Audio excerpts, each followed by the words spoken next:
I came here to save you. The fortress is taken. It is over. Do not cite the deep magic to me, witch. I was there when it was written. You're my only hope. We shall fight on the beaches. There will be days when we lose faith. We band of brothers. But take heart. Look around.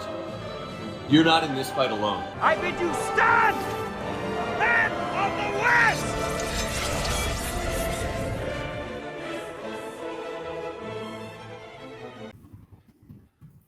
Hello, this is Caleb, and this is Dan. And we are the KingsAdvisors. And today we're going to do a little bit of talking about DC and where Warner is going with their DC movies. We had some big news, I think about a week, maybe a week and a half ago, about James Gunn taking over as the co-CEO of DC movies. And, Dan, I'm curious what you think about that. Well, really, I don't think I could be more excited about the DC, the DC universe, cinematic universe, DCCU. Is that phrased yet? Yeah, I think it's DC Extended Universe. DCEU. Cool. Sounds good. Yeah. Well, I'm excited to see it. I hope that he gives it his all. I hope that it's something that's important to him to where he's gonna. He's not just gonna kind of phone this one in and be like, oh well, I've already done my superhero movies. I'm just kind of here for the paycheck. It doesn't seem like his style. It seems like he's excited for it. It's not very often you get to kind of come into a project and then they're gonna kind of kind of invigorate the Superman role. So I think it's got to be exciting, right? So it's definitely good news with Cavill coming back, and that I think we talked about it a couple weeks ago, but Cavill's statement about wanting joy to come back and optimism in Superman. I think that's a really big thing. I think we're definitely hearing all the right things. There's that little bit of scuffle, for lack of a better word, about him still having some contract fulfillments with Disney with some Marvel stuff. I think that's over with Guardians. I think after Guardians 3, he's free and clear.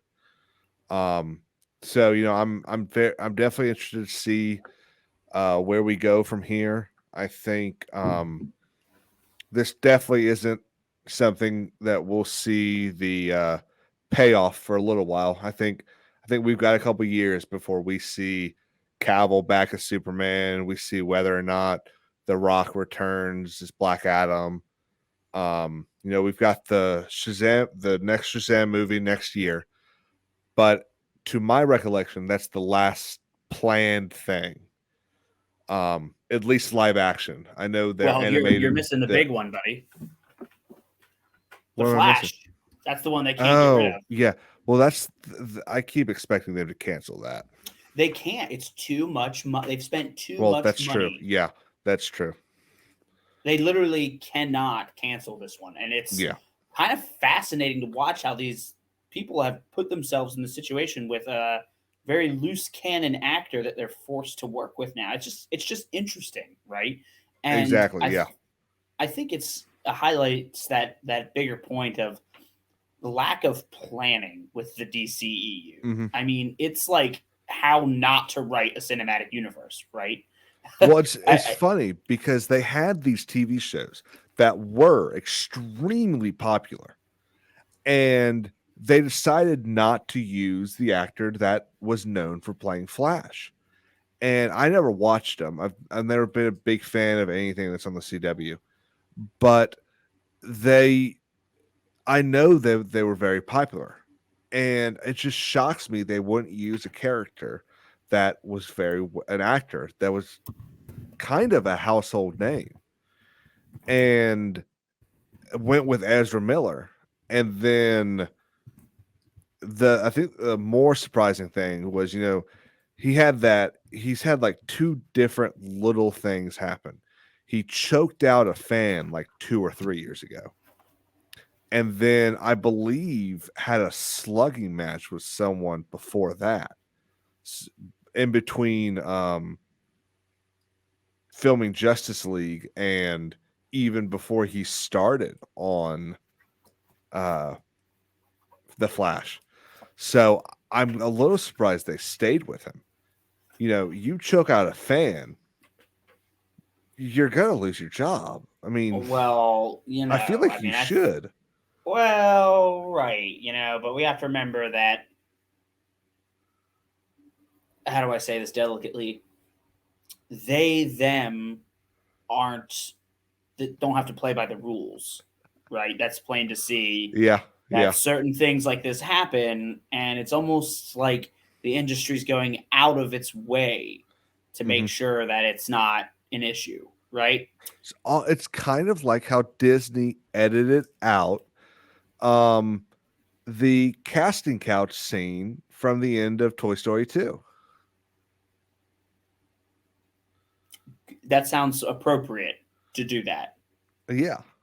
You say Toy Story 2 had a casting couch scene? So Toy Story 2 had bloopers at the end of Toy Story 2. And one of them was of let me pull up the character's name. I forget. Is it Bo Peep? Yeah, it was no, it wasn't Bo Peep. It was the miner. Miner. Yeah. Stinky Pete, Kelsey Grammer. Yeah, it was Stinky Pete auditioning, I think, 2 of the Barbies. And that's what it was supposed to refer to, the Hollywood casting couch. And Disney bought Pixar, you know, in 06, I think. And they and when they released Disney Plus, the scene had been edited out of the Disney Plus version. Wow. It's another reason to own physical media. That's pretty funny, but that seems appropriate to edit out. So you know, back to DC. So we've got these, you know, we've got these incredible stories, and really none of them have really been told very well. I personally enjoyed all of Zack Snyder's stuff. I liked a kind of dark Superman, but I also really like a Superman that's happy and smiles and has a reason to fight and cares about his fellow man. Well, I would love that. And let me reiterate to this. I liked Man of Steel when it came out. I was like, this is good. I like this movie, and I'm happy with it, to be honest with you. Because some of these movies, they get so goofy where it's like they're superheroes and they're fighting, and it's like such minimum destruction. The thing I liked about Man of Steel was it reminded me a lot of Dragon Ball Z fighting. And I was like, this is how 2 flying super people would fight each other, like to the death, right? Yeah. And I was like, they would crash into anything. And like, it's kind of like people like, oh, Superman was so reckless. It's like, well, he was trying to save the world. So, you know, I know it gets a lot of slack because Superman is so optimistic that it feels like I wish that they had been able to pull optimism out of that darkness. Like, it would have been nice if it was a dark universe and everything was shitty and bad, and Superman was the one guy who could find that hope, right? I'm fine with that. I don't need the whole universe to be happy-go-lucky. And they tried to do that with the whole, you know, the S means hope. And I think it just fell a little flat for some people. But, you know, I'm excited for James Gunn. You know, I think he and I can't remember the other guy. You don't remember his name, do you? When you say the other guy, in well, what so sense? It's James Gunn and another person that are in charge of the DC universe. Oh, and I can't remember that either. James Gunn is in charge of, I think,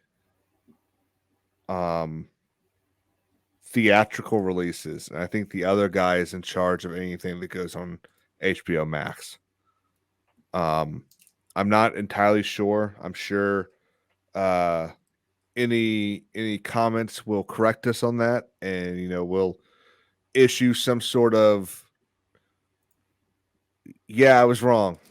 But yeah, no, I'm excited for this. I think James Gunn did a good job over at Marvel. I think he'll do a good job here.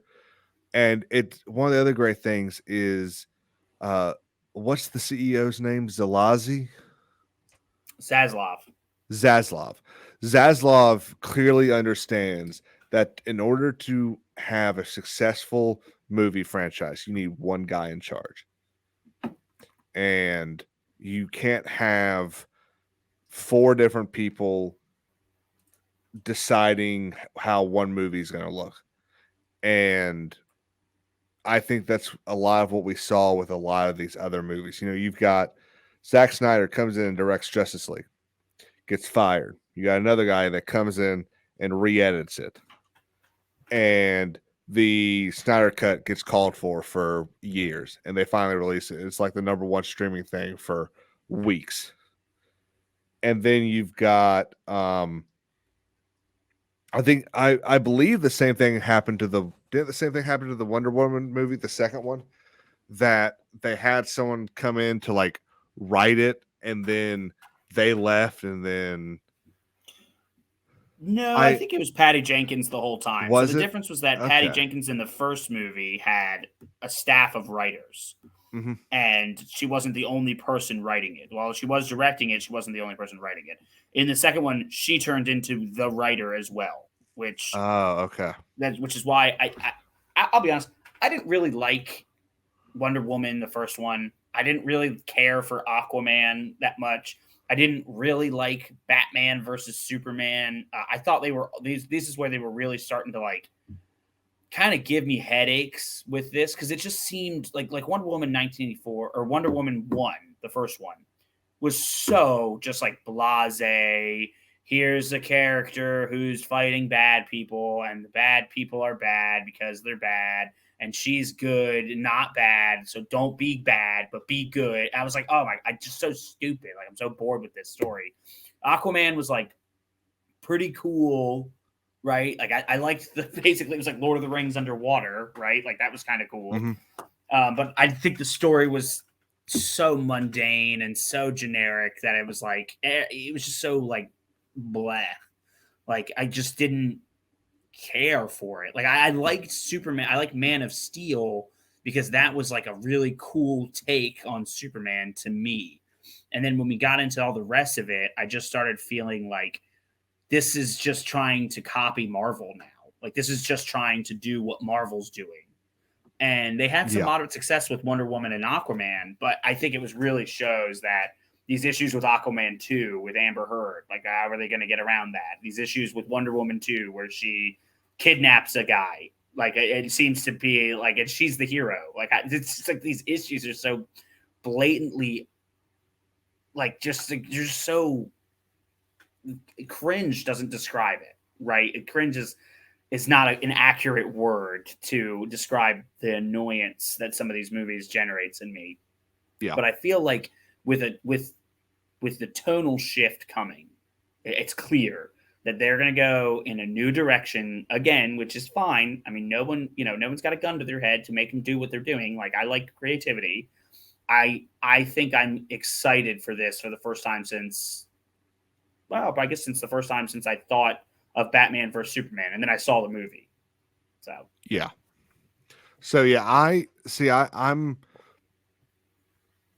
I enjoyed the most of what they've put out. I thought Aquaman was a good movie. Well, actually, I'll change what I said. I enjoyed Aquaman. Whether or not it was a good movie is debatable. And the same with Batman vs. Superman, though whether or not that was a good movie really is not debatable. I still enjoyed it, but I'm not sure I would go as far as say it's a good movie. And I'm kind of in the same boat. I'm really excited for the future. This feels like a franchise that, if done well and done right, should have no problem helping Warner clear that debt. Obviously, they can't do it all themselves. Even if they release 10 movies, they're not going to make $50 billion off of them. But this, if I recall correctly, the second Suicide Squad movie did pretty well. That was fun. That was different and fun. And Gunn is directed it and did a very good job of elevating these lesser known characters like Polka Dot Man. As he's known to do. He had an issue with Death of the Author, which is a whole nother. If you want to hear anything about that, you can go watch Mahler's video on like the second Lord of the Rings of Power episode where he and his guests discussed Death of the Author for 3.5 hours, and it was glorious. Sounds like the long man did his job then. Yeah, it was awesome. Hail the long man. And let's say, and bringing Guardians of the Galaxy to life. That I had honestly never heard of them until prior to the movie, watching an animated Marvel show about that had them in it. So I was very excited going into the Guardians of the Galaxy movie, and I think they did a pretty good job. Oh, I think he did a great job. I'm excited. I think I think I'm excited. I think too. They have a very good future if they're able to do half as well as he did with Guardians. I think you're right, and I think to highlight that, I'd like to point out the movie you brought up, which is what is it called? The Suicide Squad, or is it called Suicide Squad? I can't remember the distinction. But I think the first one is Suicide Squad, 2016, and then I think the other one is The Suicide Squad. The Suicide Squad. Okay, and this kind of highlights my point. I think is that. I think one of the things they really did right with The Suicide Squad versus Suicide Squad 2016 is that they kind of killed their ego. I think they, although it's not directly telegraphed to the audience, it seems like they were like, hey, we made some really bad mistakes in that first one. Like, we need to really kind of adjust. Like, we're not going to keep doing the same thing. We're not going to release another Birds of Prey. You know what I mean? Like, they really they took a step back and said, what can we do that would make this more fun? And what could we do that would make this more unique? And they did that with a sense of not being anything really like the first Suicide Squad. I mean, really, I couldn't think of it being a more different sequel, right? Like, it just in the first second, because you kind of get that feeling when you're Pete Davidson in the movie. You're like, oh, here we go again. Cameos, songs. It's just going to just be annoying, and I'll have to watch it and just act like it's not annoying. And then he gets his head shot off, and you're just like, oh, shit, this is different. You're just like, spoilers, by the way. You're just blown away. You're like, oh, you're sitting up. You're like, oh, I'm in for something different. This isn't even the main team. Wait a minute. And then you just realize you're not in the sequel to that first movie. You're in a different movie. Yeah, I agree. And that's what I'm excited for, because I don't want to be in the sequels to the DCEU. I want new movies. And even if they're same characters and they have to just act like, we didn't reboot it, I'm excited for it to be rebooted. Yeah, I'm interested to see how these several Batmen are going to fit in. Whether they do their own multiverse thing or not. They shouldn't. Don't do it. Do not do a multiverse. Yeah. It does. I heard some interesting thoughts on that the other day. If you want to discuss that, I heard that a good idea would be to keep the Batman, the Robert Pattinson Batman. Yeah. Keep him separate from the Justice League. So kind of almost have two universes crafted. And you can put would you do it as, hey, here we're going to do a Batman movie. Has nothing to do with this thing we do, but we're just going to make a Batman movie. Well, I would have it Robert Pattinson's Batman, same cast, same crew, and I would merge that with Joaquin Phoenix's Joker. Though I would up the lumens on their photography, because after 5 years of filming movies in the dark, I'd really like us to stop doing that now. Oh my God, I'm so tired of it. And I don't care if a movie takes 4 years to make. Like, I'm so tired of squinting at dark scenes and having to pretend like they're magnificently shot. Like, I understand why they chose to do that with the Batman. It is extremely annoying that in order to watch something like House of the Dragon, I need a $2,000 TV. I shouldn't need that. My $1,000 TV should be just fine to watch an HBO show. Up the lumens. If you want to come out each week and say, hey, we have suggestions on how you should set up your TV in order to watch House of the Dragon this week, fine, do it. The people that really want y'all suggestions, I'll take it. And it'll be a lot nicer than, well, maybe they should have just bought a really expensive TV like they did the week after The Long Night came out. I'll never forget him saying that. I'll never forget him saying that. Not to get into Game of Thrones, we've done that stream, but we'll continue to do that stream. Yeah, but yeah, we'll never have enough. We'll never be done talking about Game of Thrones and House of the Dragon.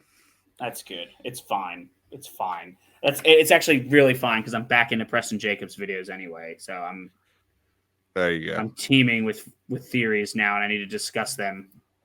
Oh, I can't wait to do that video. But yeah, so let me ask you, Dan. Are you more optimistic? So let's say, a couple days ago we did a video on Marvel.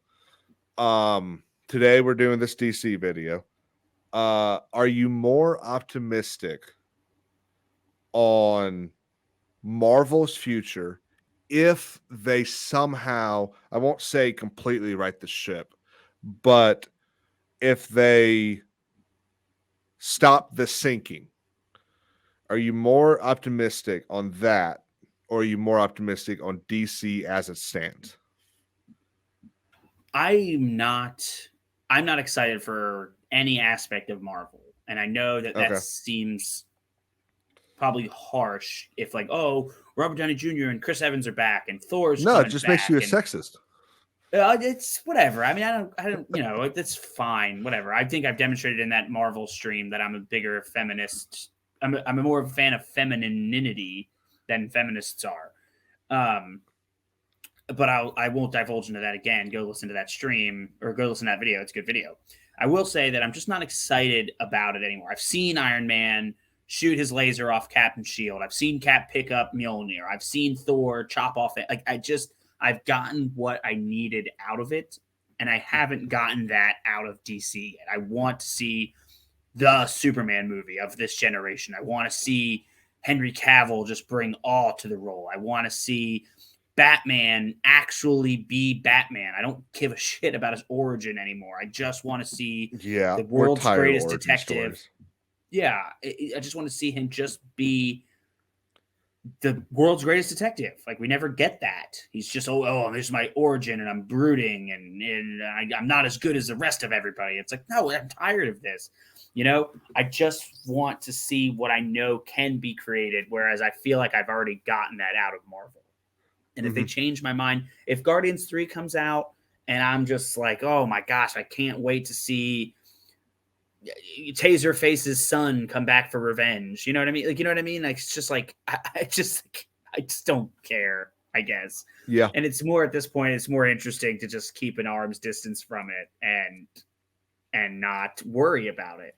But I am excited. I'm very excited for what DC has to come, because I feel like even if their attempts fall short of what we want, I think their attempts are commendable, and I think we should do as much as we can to pave the path for change rather than let these companies keep the status quo. Amen. I agree. I think I'm very optimistic on DC's future. I think Zaslav has an amazing team working on DC. Now if he can continue the improvements being made throughout Warner and Discovery now, I see no reason there should be any shilling or any of the other stuff that we've seen other companies do in the last couple of years. And the great thing is that because we've been so vocal about why this doesn't work and that doesn't work, and why, sure, it is okay to change characters in certain ways, but you better, if you do that, show us the second we see that character why you've done that. And they did that with House of the Dragon. They didn't do it with Rings of Power, and I think it shows. And DC's got a good shot. They've got everything is on the table for them, and they've got all the cards lined up. And if they can they don't even have to hit it out of the park. All they've got to do is hit a nice double, and we'll be back for more. But if they come out and they release some garbage SJW, here's why Stargirl would beat Superman in a fight, then they're going to lose any momentum that they had, and I think they'll be dead in the water.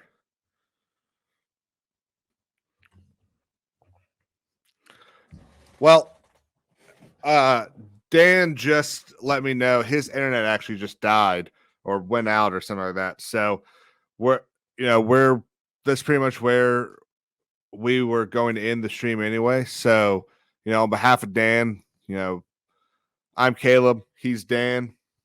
We enjoy doing this, and we hope you enjoy listening to it. Thank you. Thank you for watching, and please subscribe, click that bell, and give us a follow on Twitter at KingsAdvisors_.